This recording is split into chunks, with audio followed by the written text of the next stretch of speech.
us know. We here for the people and see.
But we gotta.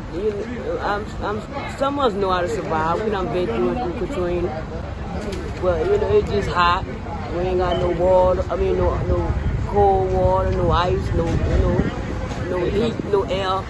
So we just gotta take it one day. I mean, we still living. We still made it. We still here. You know what I'm saying?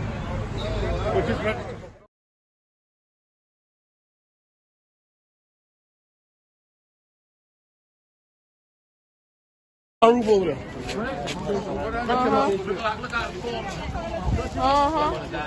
The back sheet kind of blew it away. I've been through it last shift to Katrina. From Katrina 2009. And that's my twin brother. Make sure they fix our roof. I'm doing good. For health wise, but it's leaking that bad, and you can see before the house really get bad from the front to the back.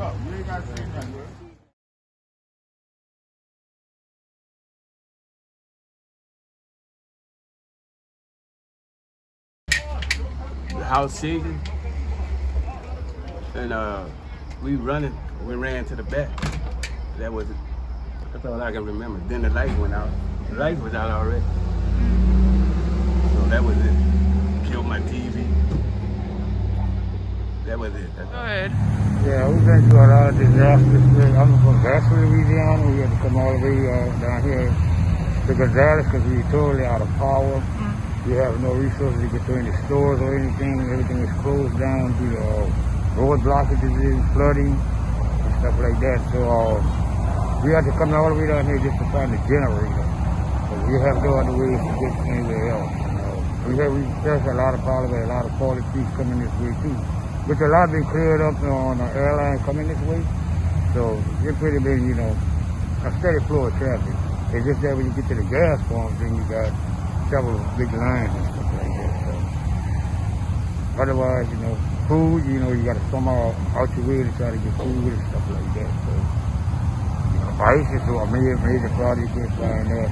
We had already stocked up on some water, but all depends on how long this is gonna last and stuff like that. So I don't know. So basically like food products and stuff like that, canned goods, it'll be real.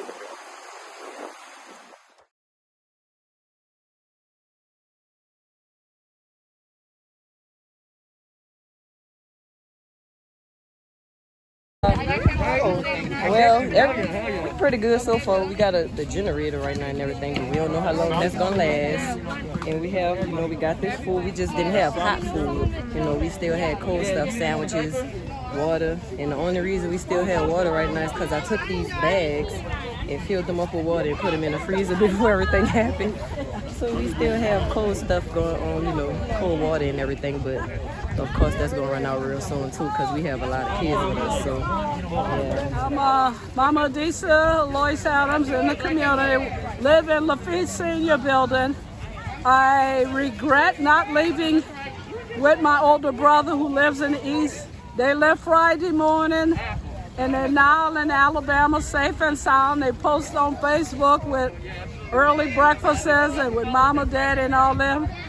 But I also was worried about my younger son living in Thibodeau, which is where the track was leaning more toward Homer Thibodeau, Baton Rouge. So I stayed. But we have no heat in this building.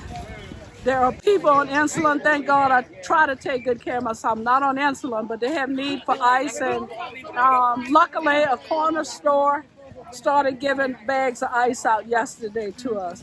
And today, God bless his heart, he came and emptied the store to us. Told us pick what we want, everything except liquor. And then afterwards, after he was ready to close down, he came and brought us 3 garbage bags full of stuff.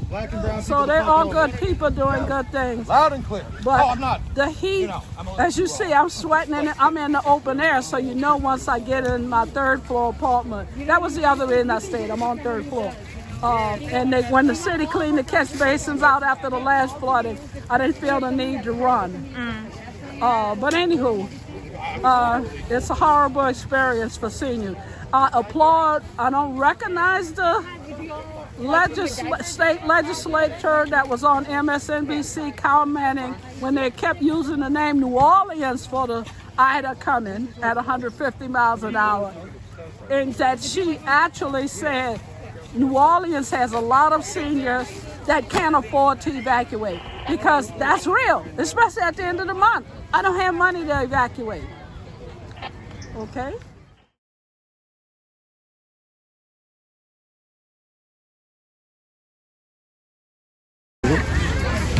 Born and raised in the city. Been here for every hurricane since I was born. I used to run a drainage station for the city. Got firsthand in the way that this works. Never thought I would see such a catastrophic failure of the electrical system the way that it occurred this time around. Lots of people are without power. There are lots of people here with young kids. I just talked to a couple of friends that are trying to get out, but it seems as though that the gas, the distribution of petrol for the vehicles has some kind of way dried up in places. Don't want to be too skeptical of things, but given the track record of the way that some of us in the city behave, and given the track record of just government in general, it could be that, and also with the pandemic going on, that they may be trying to limit the movement of people. But even if that is the case, they should do a little bit better as far as infrastructure is concerned. And like that brother right there, he's hostile. There's too much going on for that. There's a time when we need to unite and come together and try to do what's proper for one another, like you guys are doing. It's very impressive. Thank you for coming to our city in this time of need. We need more people like you guys on this planet, spreading the truth, getting the message out there, man, and helping people. If we all just got along, it would be better. Get the colonizers out. Right? Yeah. But all in all, it's we're resilient here, and I think we'll be fine. But it's hot. And we need more of this distribution going around so that people can have a sense of community and knowing that they're not alone in this, because for the past couple of nights, the first night as the storm raged, I live on the 2nd floor and the house was vibrating like that, and it was pretty intense, I must admit. And last night, as I was sitting in the heat, in the dark, it's a time where they need to also get mental health teams out here, because especially for people that went through Katrina and have gone through several of these storms. Just last night, sitting in the dark alone, just my mind was racing, and the heat, it was just truly, oppressive. I know that a lot of people have it way worse off than I do, but it's going to be a trying time for people. as soon as we can get the power back on, things will be a little bit back to normal. Then maybe also just getting fuel down here so that people can possibly go to higher ground, to a safer place. It may help a lot, you know. Right? Welcome to New Orleans.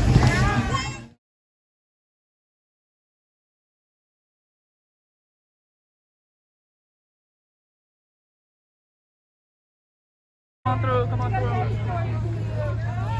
Thank you. I just came to find out about what you guys are doing. Oh, we have an organization. We're out here serving our people, black and brown people, because we know the state ain't gonna do it, right? We were talking to someone. They said that the past 3 days nobody has done nothing.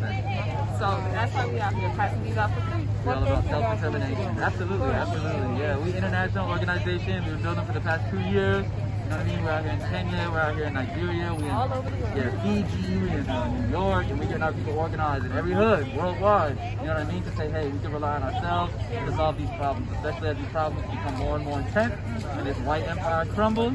We've got to start to build something that we can stand on that's sturdy, you know what I mean?